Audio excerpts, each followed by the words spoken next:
ก็เตรียมไว้นะสำหรับประชาชนที่ให้ความสนใจในการเลือกตั้งท้องถิ่นเพราะท้องถิ่นมันจะอยู่ใกล้ชิดกับพี่น้องประชาชนเพราะขณะนี้สถานการณ์ตอนนี้ทางทุกท่านที่ทำหน้าที่เป็นนายกเป็นสมาชิกสภาท้องถิ่นอยู่นั้นท่านอยู่ด้วยอำนาจของคสช.นะครับที่ให้ท่านรักษาการไว้ตอนนี้ท้องถิ่นทุกแห่งทั่วประเทศก็ครบวาระแล้วหลังจากเลือกตั้งสสไปแล้วคาดว่าน่าจะมีการเลือกตั้งท้องถิ่นกลางปีนะครับก็จะมีการกำหนดให้การเลือกตั้งท้องถิ่นได้ทั้งนี้ก็คงจะดูรัฐบาลชุดนี้อีกครั้งหนึ่งนะครับว่าจะเป็นห่วงไหนเวลาไหนในส่วนของกติกาของการเลือกตั้งท้องถิ่นตอนนี้ก็ทราบว่าไม่แตกต่างจากรูปแบบเดิมไปมากนักนะครับสิ่งที่มันเกิดการเปลี่ยนแปลงหน่อยก็เรื่องของผู้สมัครซึ่งเดิมในเรื่องของการเลือกตั้งท้องถิ่นได้กำหนดในเรื่องของการเสียภาษีนะครับแต่รอบนี้ตัดเรื่องของการเสียภาษีออกไปแล้วไม่ได้กำหนดเรื่องของการเสียภาษีมันจะดูกฎหมาย2ฉบับนะครับเรื่องของกฎหมายเลือกตั้งท้องถิ่นแล้วก็กฎหมายว่าด้วยการจัดตั้งองค์กรปกครองส่วนท้องถิ่นนั้นๆเข้ามาประกอบกันในการเลือกตั้งและอีกอย่างหนึ่งที่จะมีการเปลี่ยนแปลงไปนะครับก็คือเดิมเนี่ยผอ.กกต.ท้องถิ่นนะครับ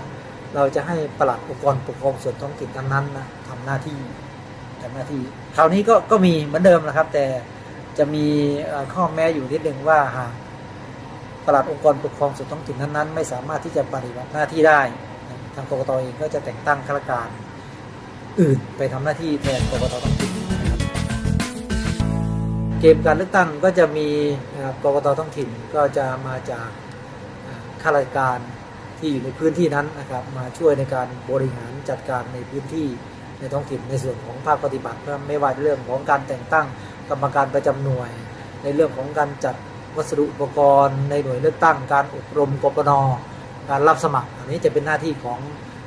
กกต.ท้องถิ่นของผอ.กกต.ท้องถิ่นที่จะจัดการทางกกต.เองก็จะกำกับดูแลและก็ควบคุมกระบวนการในการประกาศผลการเลือกตั้งของท้องถิ่นนะครับหากการเลือกตั้งเสร็จสิ้นแล้วไม่มีเรื่องร้องเรียนไม่มีเรื่องร้องคัดค้านและการเลือกตั้ง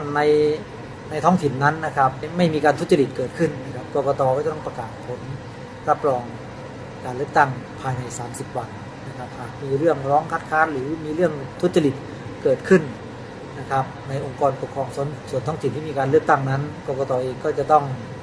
พิจารณาสำนวนแล้วก็ใช้เวลาในการประกาศรับรองภายใน60 วันนี่คือหลักที่จะเปลี่ยนแปลง